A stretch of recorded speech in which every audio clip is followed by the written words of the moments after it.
îndoiți crede că după orice nor e un soare și mai dulce, e un rod și mai gustor. Norul este veșnic, ci soarele acel ce învinge și rămâne a tot puternic El.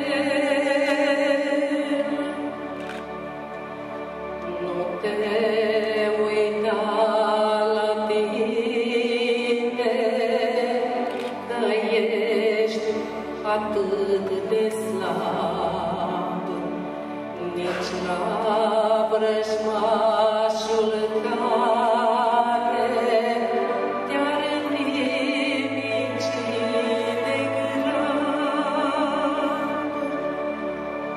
Nu te îndoi, ci crede că dincolo de tot veghează Dumnezeul puternic Sabaoth, că nici un păr nu-ți cade, că nici o clipă nu-i, că nu-i nicio încercare decât prin voia Lui. Că dacă crezi puternic,